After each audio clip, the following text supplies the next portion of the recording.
Antes de empezar la charla necesito saber algo de vosotros y de vosotras.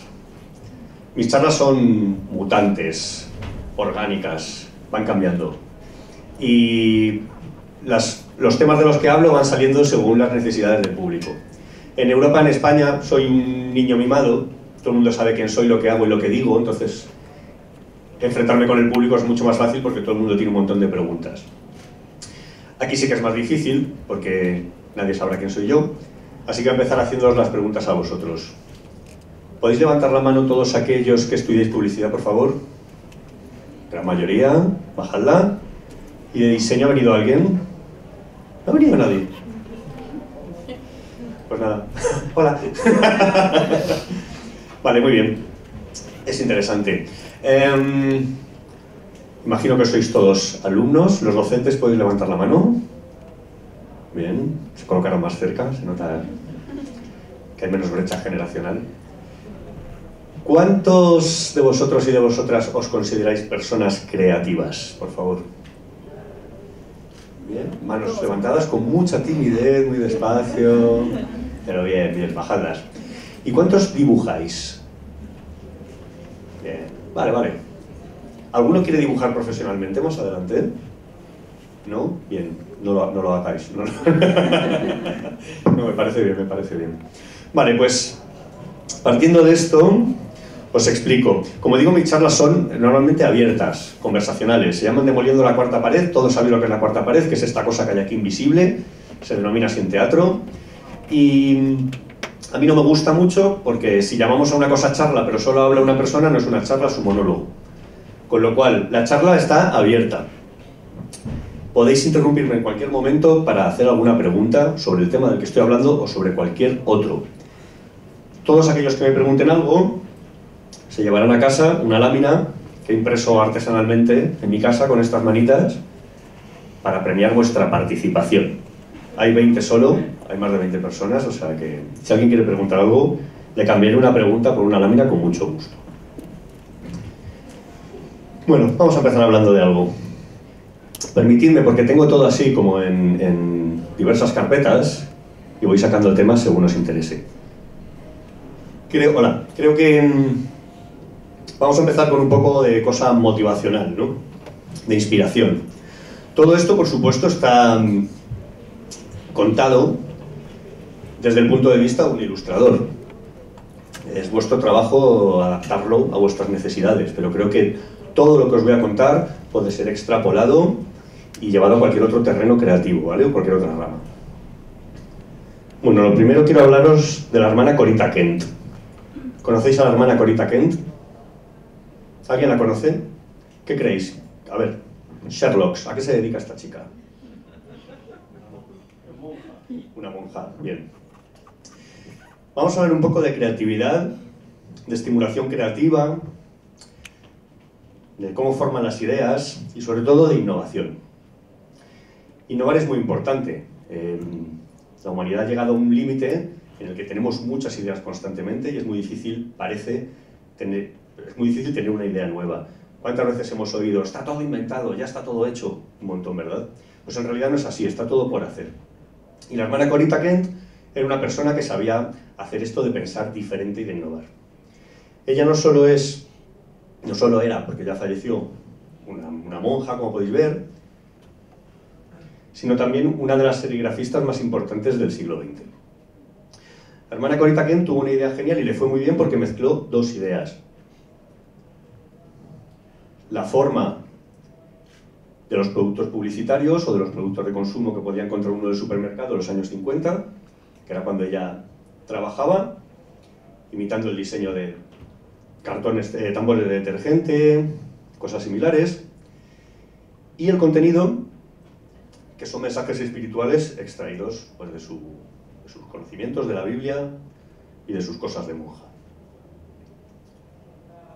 Como veis, cogió dos ideas que estaban súper manidas, el diseño de producto comercial y el mensaje espiritual, y las mezcló dando lugar a una cosa nueva. Además de ser una muy buena serigrafista, era profesora.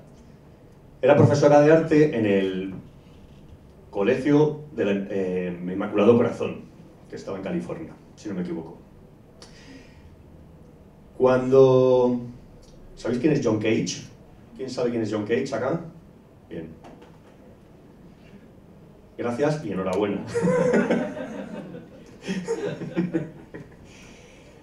Cuando murió la mujer de John Cage, apareció en su estudio esta cosa pegada, este pequeño decálogo de reglas, y había sido extraído de la clase de la hermana Corita Kent. Estas eran las reglas que la hermana Corita Kent daba a sus alumnos al entrar en la clase de arte, en el departamento de serigrafía. ¿Cómo lleváis el inglés?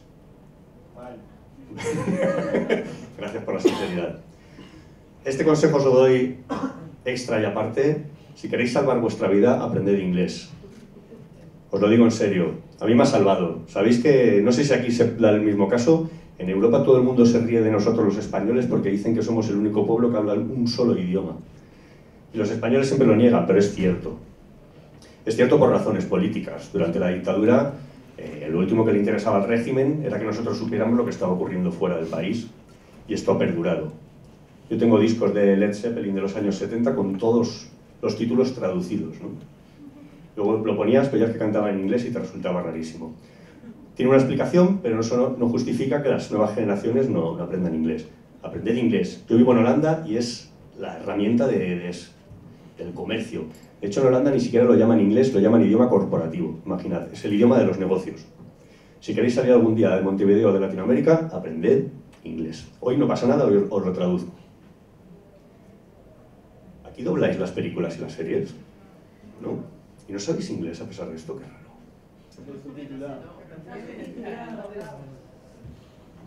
Aunque las subtitulen, en Portugal todo el mundo habla inglés desde pequeño porque los Simpsons, el Príncipe de Bel-Air y todo esto... Ah, vale. Vale. ¿Cómo? Ah, vale. Lo dijo tan fuerte que era como... Vale. Pues... Dice, efectivamente, reglas del Departamento de Arte del Colegio del Inmaculado Corazón. Regla número 1. Encuentra un lugar en el que confíes y después intenta confiar en él por un rato. Esta regla está muy bien, estaría ya muy bien en los años 60. Imaginad ahora que tenemos la capacidad de concentración y de mantenernos en una misma cosa, la misma que un colibrí. No abandonéis, quedaos con algo, exploradlo, aunque empiece a desmotivaros los resultados de lo que estáis haciendo, continuad un poco, a ver hasta dónde llegáis. Regla número 2. Deberes generales de un estudiante. Extrae todo de tu profesor, extrae todo de tus compañeros estudiantes. Es decir, no solo... Por eso yo quería romper este formato, en clase seguro que es un poco igual, no sé si aquí sois más hippies, hacéis clases circulares o similar, pero esto es el formato de misa. Pastor, gente mirando la nuca del otro, la nuca del otro, la nuca del otro, escuchando a una persona que declama. No estáis solos en clase, tenéis un montón de compañeros, aprovechadlo. Regla número 3, deberes generales de un profesor, extrae todo de tus estudiantes. Regla número 4, muy importante y además se repite, yo creo, el mensaje de maneras diferentes a lo largo del decálogo. Considéralo todo un experimento. Vosotros, si no sois estudiantes de arte, no sé si os pasará igual, pero mis estudiantes en España tienen un grave problema y es que todo lo que hacen quieren que sea bueno. Es imposible. Cualquier ser humano, dependiendo de la habilidad de aprendizaje que tenga o de sus capacidades manuales, tiene que hacer entre 3 y 10.000 dibujos malos hasta que le empiecen a salir las cosas bien. ¿Conocéis esa teoría de las 10.000 horas de experiencia para alcanzar la excelencia en cualquier disciplina? Yo estoy haciendo cálculos, esto no sé quién lo dijo, hay que echar 10.000 horas para ser excelente. Yo estoy haciendo cálculos y 10.000 horas significa más o menos dedicarle 4 horas al día durante 20 años, 8 horas al día durante 10, podéis imaginar. Esto es una cosa, en 2011 di una charla que se viralizó, que ya es difícil que se viralice una cosa de 45 minutos de un pelacañas como yo hablando de creatividad y diseño, y os recomiendo que la busquéis, si buscáis Puño MAD de Madrid, está online, la podéis ver. Esa charla la comencé diciendo algo que creo que se ha repetido hasta la saciedad, y es, si tú preguntas en una clase de gente de 5 años quiénes dibujan, prácticamente toda la clase va a levantar la mano, es raro que alguien no lo levante, ¿no? Si haces la misma pregunta cuando tienen 11, 4 levantarán la mano, quizá 3, 5, depende del número, ¿no? Y cuando tienes 18 años y preguntas lo mismo, es difícil que alguien pregunte la mano, o sea, que alguien levante la mano, ¿no? Es decir, vamos dejando de dibujar. Yo nunca dejé de dibujar, esos somos los dibujantes. Hoy en día hay gente que lo retoma, tengo muchos alumnos que hacen esto, lo dejé a los 5, a los 7, lo he retomado a los 30 y les ha ido bastante bien. O sea que es posible. Pero en general es algo que dejamos de hacer, y es por una sencilla razón. Voy a poner algo de fondo. Bueno, no, que estamos todavía con esto. Es por una sencilla razón. Cuando un niño se enfrenta a un papel en blanco, todo puede pasar ahí.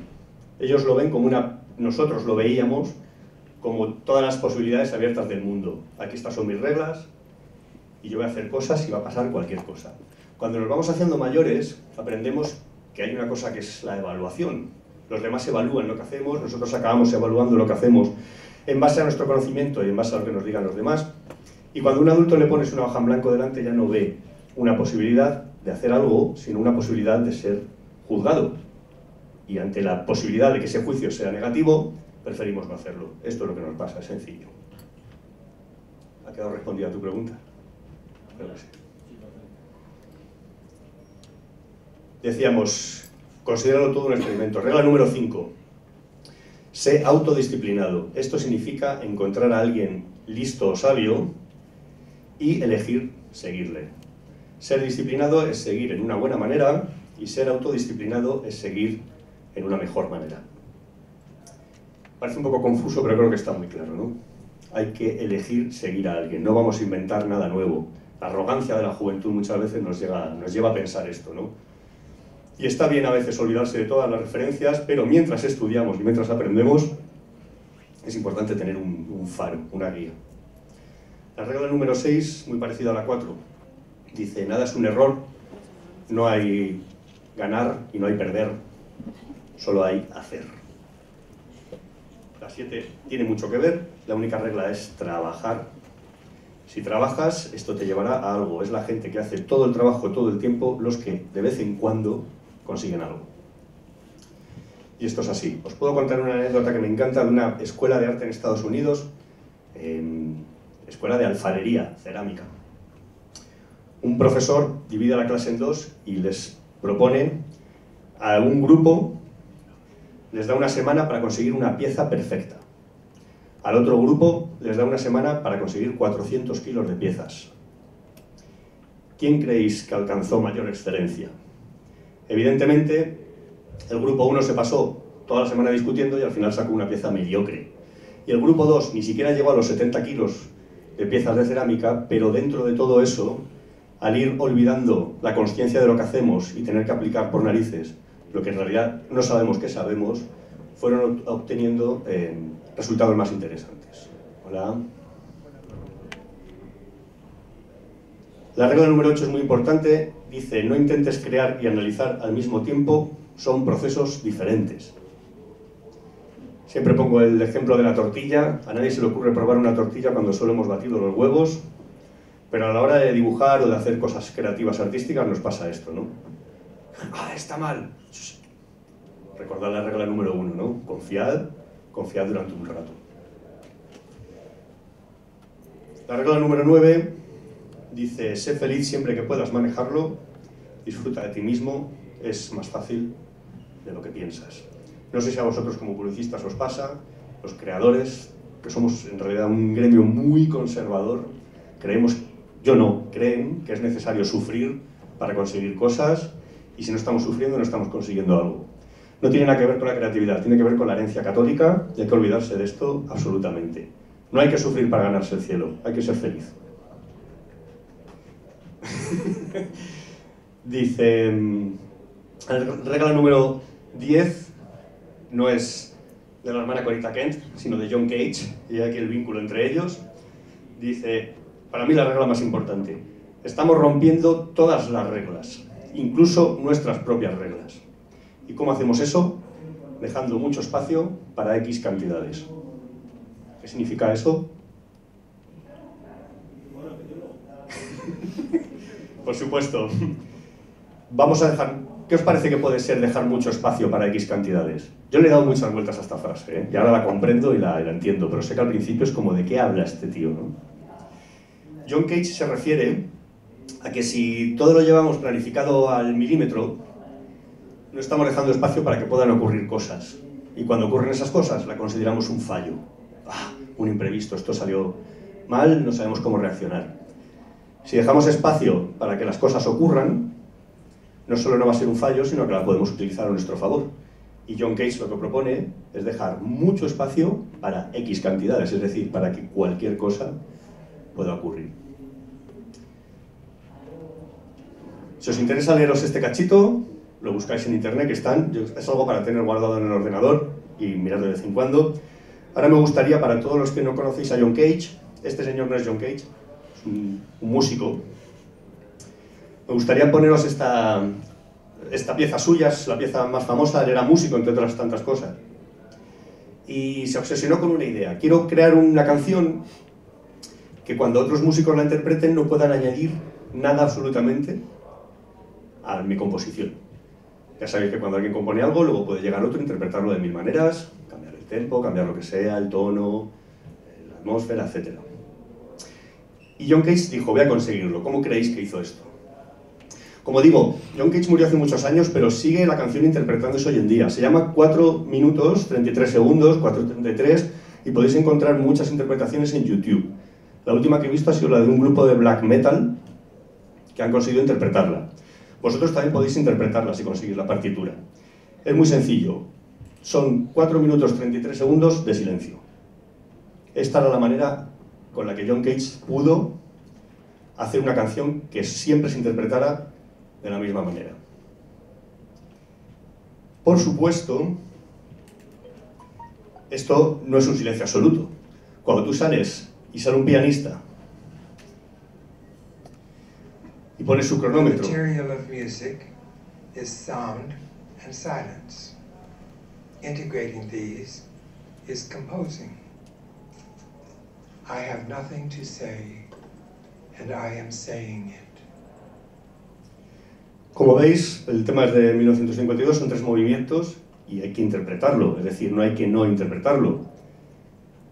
Todo el mundo que lo interpreta pone el cronómetro para saber cuándo pasar las páginas, prepara sus instrumentos, pero nadie toca nada. Esto, como digo, cuando tú vas a ver un concierto y te encuentras esto, la gente ríe, la gente silba, abuchea, otros aplauden. Y en realidad, esto es lo que nos hace pensar, toda esta manera que tenía John Cage de pensar más allá de todos los límites, se debatía siempre, en realidad 4 minutos 33 no es silencio, sino risas del público, abucheos, murmullos y demás.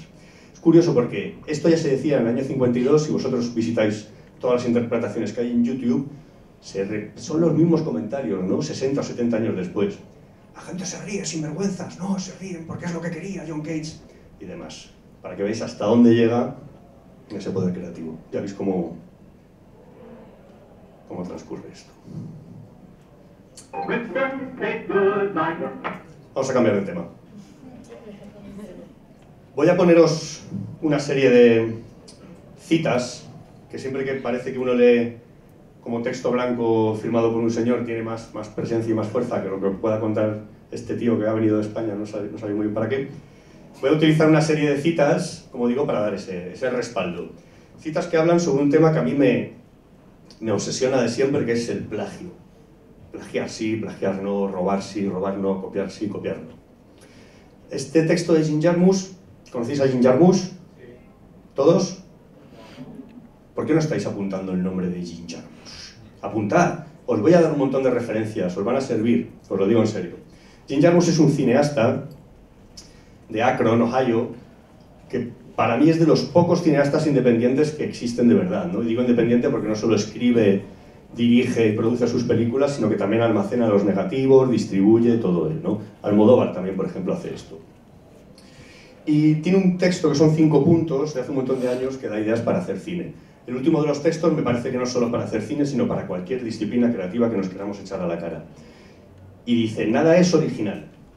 Roba de cualquier parte que resuene con inspiración o impulse tu imaginación. Devora viejas películas, nuevas películas, música Libros, cuadros, fotografías, poemas, sueños, conversaciones aleatorias, arquitectura, puentes, señales de la calle, árboles, nubes, cuerpos de agua, luz y sombras. Selecciona solo cosas de las que robar que hablen directamente a tu alma. Si haces esto, tu trabajo y tu robo serán auténticos. La autenticidad es invaluable, la originalidad es inexistente. ¿Ahí le tenéis? Vamos a ver por qué la originalidad es inexistente. Esto es un viejo pasatiempo de los años 60 que dice, ¿cuántas líneas hay aquí? Infinitas, no. ¿Cuál? ¿Os quedáis con 3?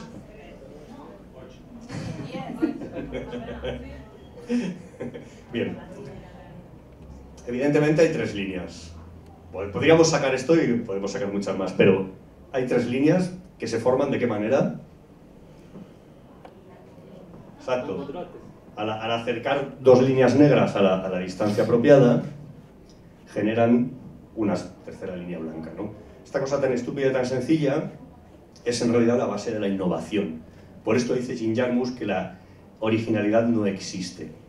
Hace muchos años que el ser humano tiene ideas, que nosotros sepamos 42.000 por lo menos, pero posiblemente muchos más.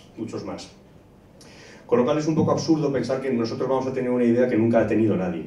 Cualquier idea que tengamos la va a haber tenido otra persona antes seguro. Lo que sí tenemos es la capacidad de encontrar 2 ideas a las que nadie se haya ocurrido combinar antes y dar así una tercera idea que sea suma de esas 2 ideas. ¿Me explico? ¿No? Es decir, cada idea es en sí una mezcla de 1.000.000 de ideas que eran a su vez una mezcla de 1.000.000 de ideas. Cualquier libro que leemos es una mezcla de 1.000.000 de libros, cualquier película que vemos es una mezcla de 1.000.000 de películas, cualquier canción que oímos, etcétera, etcétera, etcétera. Otro de los grandes, iba a decir mitos, tópicos mejor dicho, del tema de la creatividad es esa idea de que somos un recipiente que se llena de ideas y se vacía de ideas. Esto es falso completamente. Nosotros no somos recipientes, ni la creatividad funciona así, ni las ideas. Las ideas son una corriente de pensamiento, que existe desde tiempos remotos, y que hay algunos seres humanos, la percibimos, nos sentimos identificados y queremos participar de ella. Es decir, si nos colocamos donde esa corriente fluye, nosotros vamos a ser un transmisor. Somos un tubo, no somos un recipiente. Nosotros recibiremos ideas y devolveremos ideas. Eso es ser creativo. Si las recibes y no las sueltas, no hay creatividad de ningún tipo. Y si las sueltas de la nada, es imposible. Realmente las has, como digo, las has recibido antes de alguna forma. Y con esto vamos a Godard. ¿A Godard le conocéis? Bien. Que dice, no es de dónde coges las cosas, sino a dónde las llevas. Godard fue un hipster de hace 70 años. Aquí le veis, era un señor muy moderno, sigue siendo moderno hoy en día, yo creo. T.S. Eliot, que era un poeta americano, de los más importantes a mi parecer, tiene también un texto muy bueno sobre el tema y dice, los poetas inmaduros imitan, los poetas maduros roban, los malos poetas deforman lo que toman y los buenos poetas lo convierten en algo mejor, o al menos algo diferente. El buen poeta funde su robo en un todo de sentimiento único, completamente diferente de aquello de donde fue arrancado.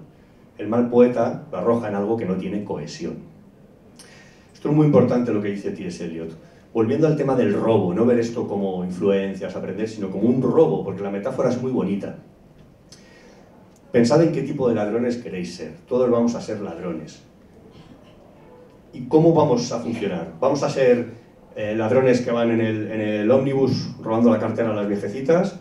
¿Ladrones descuideros que están en los bares y se llevan el bolso cuando lo descuidas?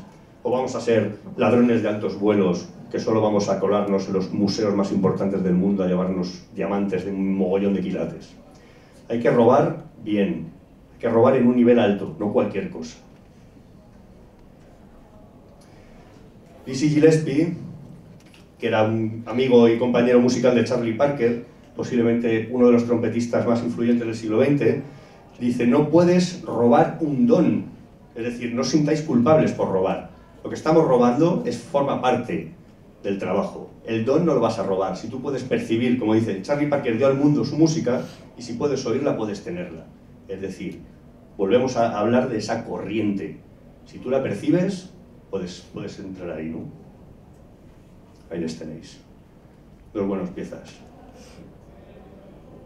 Charlie Parker, uno de sus discos en directo más famosos, lo grabó con un saxofón de plástico, mucho menor a lo que solía utilizar, porque cuando llegó al sitio vendió el suyo para comprar heroína. Hablamos de este tipo de personas. Wilson Mizner, mi persona con quotes, ¿cómo se dice quote en español? Persona con citas. Pues mi citador favorito, porque en realidad nadie sabe quién es Wilson Mizner. Se dice que es un escritor de teatro, pero solo existe con esta cita en internet, ¿no? Posiblemente sea todo mentira. Pero me parece también bonito hablando de este tema, ¿no? Dice, si robas de un autor es plagio, si robas de varios es investigación.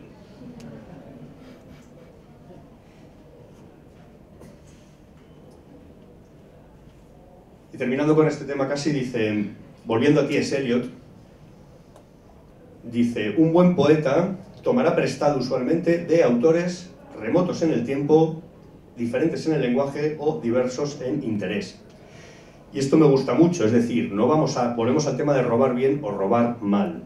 Yo he creado este gráfico para mis alumnos, estos sois vosotros, esta línea es temporal, histórica, es decir, esto es ahora, la década pasada, o la década pasada, el año pasado, aquí estaría el siglo XXI, comienzo del siglo XXI, etc. Y esta línea, este eje, marca la disciplina artística, ¿no? Creativa. Es decir, si yo soy ilustrador, aquí estarían diseñadores, fotógrafos, pintores, fotógrafos, arquitectos quizá, no lo sé, por aquí ya empezarían a ser cosas raras, actores, cirujanos, cocineros filipinos, no lo sé. Entonces, como bien decía T.S. Eliot, nunca copies a la persona que tienes al lado. Para empezar, es una putada para la persona a la que estás copiando, porque cada uno está recorriendo su camino y tú se lo estás pisando. Y para ti va a ser mucho más cutre porque todo el mundo se acaba dando cuenta de estas cosas, ¿no? Y lo mismo con la disciplina. No copiéis, como digo, a una persona que está haciendo lo mismo que vosotros, al profesional de moda en ese momento, porque la mentira tiene las piernas muy cortas, ¿no? Si en cambio nos ceñimos a la zona azul, que es lo que yo llamo zona de plagio militante. ¿Por qué militante? Porque es nuestra labor, es nuestra responsabilidad copiar en realidad. Hay un montón de autores, yo me pongo en su lugar, ¿no? Yo me paso la vida rompiéndome los cuernos para intentar innovar cosas, sacar una línea nueva de dibujo, una nueva gama de colores que funcione mejor, etc. Y me daría mucha rabia morirme dentro de unos años y que nadie retome eso. Porque al menos en mi disciplina artística o en mi profesión no hay esta cosa como de arquitectos o pintores, o no sé si en vuestro caso es seguramente similar, de que sí realmente hay una cosa que se va heredando y se va transmitiendo. En la mía todo se pierde como lágrimas en la lluvia, que decían en Blade Runner. Con lo cual es muy necesario hacer esa militancia, ¿no? Voy a fijarme en los autores que están desapareciendo, cuya obra se está olvidando, que nadie va a rescatar, y voy a extraer cosas de ellos y catapultarlas hacia el futuro. Es decir, nos estamos preocupando porque la corriente de pensamiento siga funcionando. Con lo cual, yo si quiero copiar a un ilustrador, copiaré a un ilustrador de los 70 hacia atrás.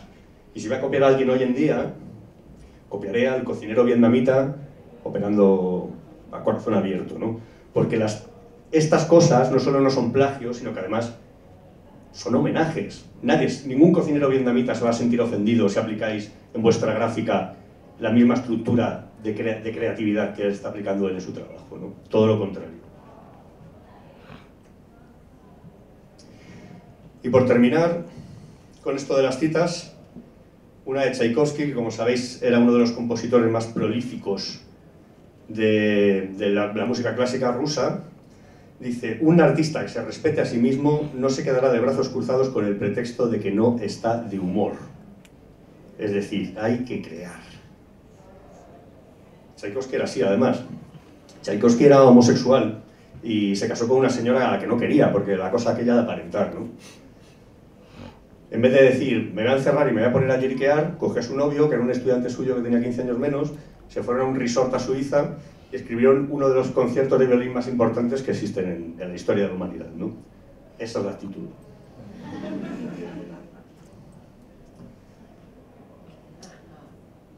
De hecho, tengo un poemita de Bukowski que os voy a leer, no sé si lo tengo el texto acá, sí. Bukowski sabéis quién es, ¿verdad? Leedlo rápido porque cuando empiezas a cumplir años pierde la magia, hay que leerlo joven. Bukowski era un señor al que yo admiro porque se pasó toda la vida perdiendo el tiempo trabajando en correos y bebiendo mucho alcohol, y de repente a los 40 y pico le dio por escribir poesía y novelas y triunfó como la pesicola en todo el mundo, se hizo rico y famoso y pudo morir de una cirrosis de calidad y no de la mala calidad que le estaba esperando. Y tiene uno de los poemas, a mi parecer, más inspiradores y más realistas que he visto, ¿no? Se llama Aire y luz y tiempo y espacio. Y dice, ¿sabes? He tenido una familia, un trabajo, algo que siempre estaba en medio. Pero ahora he vendido mi casa, he encontrado este lugar, un estudio grande, ya verás qué espacio y qué luz. Por primera vez en mi vida voy a tener el lugar y el tiempo para crear. Y dice, no, amigo, si vas a crear aunque trabajes 16 horas al día en una mina de carbón. O vas a crear en una habitación pequeña, con 3 hijos, mientras vives de subsidios.